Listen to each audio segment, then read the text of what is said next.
სანდრო ჯუფალაკიანმა გაგვაცნო საქსტატის მონაცემები და გავიგეთ, რომ ორჯერ არის შემცირებული ღვინის ექსპორტი. Am თემაზე და არა მარტო ამ თემაზე ღვინის ეროვნული სააგენტოს ხელმძღვანელის მოადგილესთან ვისაუბრებთ. პაატა ჭავჭანიძე გვერდება პირდაპირ ეთერში კახეთთან. მოგესალმებით ბატონო პაატა, მადლობა რომ მონაწილეობთ გადაცემაში. საღამოშვიდობის გამარჯობა. ბატონო პაატა, თქვენ როგორ ფიქრობთ, რამ გამოიწვია ის, რომ ღვინის ექსპორტი არის შემცირებული ორჯერ და იქნება თუ არა ასეთივე ტენდენცია მონაცემები წლის ბოლოსთვის? როგორია თქვენი პროგნოზები? მოგახსენებთ, მე გამოსვლებსაც უსმენდი, ახლა შეძლებს დაგვარად. ჩვენი ინფორმაციით სტატისტიკურად 46%-ით არის შემცირებული პირველი 7 თვის შედარებით 2014 წლის 7 თვესთან შედარებით მდგომარეობა 46%-ით. თუმცა მაგალითად პირველ კვარტალში იანვარი, თებერვალი, მარტი უფრო ცუდი სურათი იყო, 50%-ზე მეტი იყო ექსპორტი შემცირებული, მაგრამ დინამიკაში როგორც ჩანს ცოტა იკლებს ეს უარყოფითი ტენდენცია. თვითონ ეს გამოწვეულია, კარგად იცით, ეგ უკვე რეზონანსირებულია და ყველამ კარგად იცის, რომ ძირითადი ბაზრები არის ყოფილი სოციალური ბანაკის ქვეყნები, საქართველოს ღვინით ვაჭრობის თვალსაზრისით, გამოწვეულია რუსეთში რუბლის არამყარი მდგომარეობით, უკრაინაში პოლიტიკური მდგომარეობით და აქედან გამომდინარე ეს ასახულია უკვე ქართული ღვინის ვაჭრობაზე. დიახ, ეს ბუნებრივია, ნიშნავს იმას, რომ პირდაპირ თუ არა ირიბად მაინც მიგანიშნებთ იმაზე, რომ საჭირო ახალი ბაზრების მოძიება და არასტაბილურ ბაზრებზე თქვათ არ შეიძლება გაფლების გაკეთება. რა საკეთებთ ამ კუთხით? არის თუ არა მუშაობა ამ კუთხით დაწყებული ალტერნატიული ბაზრების მოძიებას?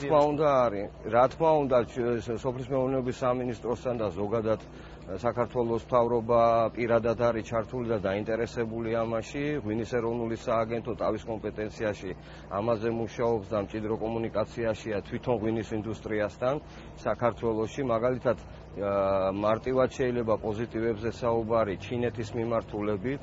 ასევე ვცდილობთ, მაგრამ ამას მაინც დიდი დრო ჭირდება. საქართველო ახალგაზრდა ქვეყანაა, 25 წლის დამოუკიდებლობა აქვს და ვცდილობთ ევროკავშირის მიმართულებით გაიზარდოს ღვინის გადაზიდვები და ყურძნისეული წარმოშობის ალკოჰოლური პროდუქტების გადაზიდვა და საკმაოდ კარგი შედეგებია თვითონ ციფრებში ჩინეთის მიმართულებით.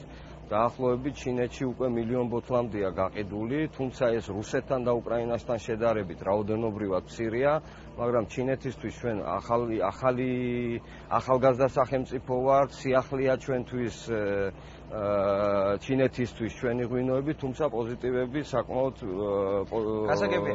რომელ ქვეყანას ჩვენ ახსენეთ? ჩინეთი, ახსენეთ რუსეთი, კიდევ რომელ ქვეყანაში და რამდენი ბოთლი ღვინო გადის საქართველოსთან? რომ ვისაუბროთ კონკრეტულ ციფრებზე.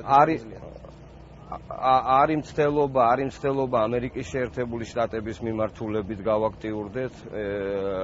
ამერიკის შეერთებულ შტატებთან გვაქვს მარტივი სავაჭრო ურთიერთობები ორ ქვეყანას შორის დადებული ხელშეკრულებების საფუძველზე, მაგრამ ამერიკაშიც გრძელვადიან პერსპექტივაში მოიაზრება, რომ გარკვეული შთამბეჭდავი რაოდენობა შევა ღვინის ქართული.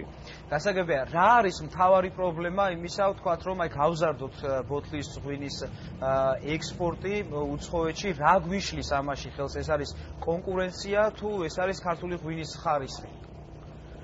იცით რა, მე სიმართლე რო გითხრა, ესე საკითხს არ დავსვამდი. რა თქმა უნდა, ყოველთვის რაღაცის გაყიდვას, ყოველთვის რაღაცა ხელს უშლის, იმიტომ რომ რასაც შენ ყიდი, იგივეს ყიდის რამოდენიმე სხვა ქვეყანა ან ათეულობით ქვეყნები.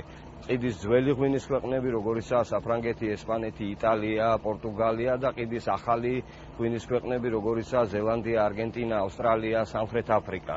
ჩვენ ამათ მოედანზე შევდივართ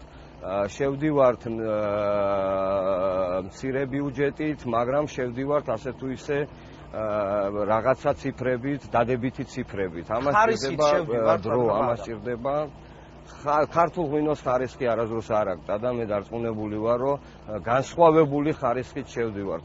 ქართული ღვინის წეშხი და ქართული ღვინო პერსპექტივაში არის ყველასგან განსხვავებული გემოვნური და სხვადასხვა თვისებებით. აქედან გამომდინარე ქართულ ღვინოს აქვს პერსპექტივა, რომ თავისი ადგილი დაიმკვიდროს. უბრალოდ ამას დრო ჭირდება და მოწმინება.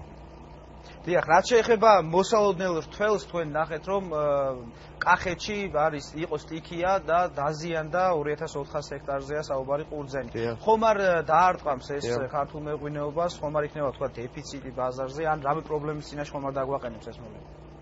კი ბატონო, კარგი შეკითხვაა, რა თქმა უნდა, ისეთი ზონა დაისეტყვა, ყვარლის ზონა, რომელიც ამინს განსაზღვრავს ქართული ღვინის ინდუსტრიაში, დაისეტყვა 2300 ჰექტარზე მეტი ყურძენი, სავარაუდოდ ალბათ ძირითადად საფერავია, რადგან ყვარლის ზონაში საფერავი დომინირებს სხვა ყურძნის ჯიშებს შორის.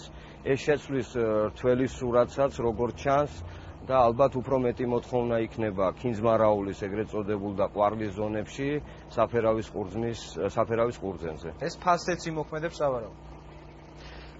დიდი მადლობა. პირდაპირ კავშირშია. დიდი მადლობა პაატა ჭავჭანიძე პასუხობდა მადლობა. ჩვენ შეკითხვებს პირდაპირ ეთერში რეკლამის შემდეგ დავბრუნდებით, ასე რომ არ გადაართეთ.